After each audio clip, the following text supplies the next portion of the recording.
He is a man of 1,000 sounds and the star of 7 and soon 8 Police Academy movies, pardon me. Mr. Michael Winslow joins us this morning.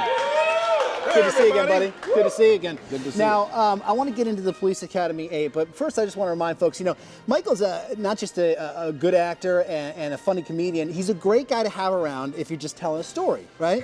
Like, for instance, if you want to enhance, like this happened the other day. I'm walking down the street. Okay, right? no, close up on him. Close up on him. Yeah, just go right here. Okay, I'm walking down the street, right? And I'm just whistling, I get into my car,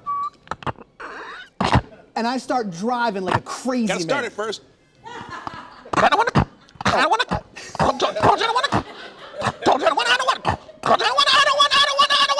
you're a Democrat. All right, so I'm driving like Shift a crazy the gears. man. I'm driving like a crazy man, and sure enough, the cops try to pull me over. Now, like a dumbass, I just keep drinking my 40 ounce.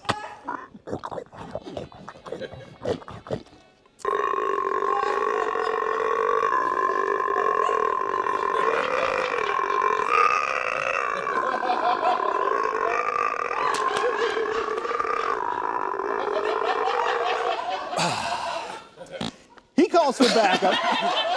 Oh my God!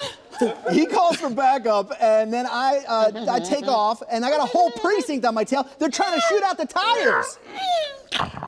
Halt or I'll shoot. So I crash the car. I run into an arcade full of screaming babies. Just because I'm a Kardashian, it's not fair!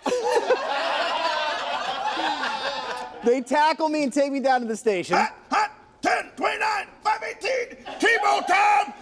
Oh, we lost, I forgot, we lost. I wanted to be in the playoffs. And then they just lock me up in the cell. I'll see you later. There you go, Michael Winslow. That's how you tell a story.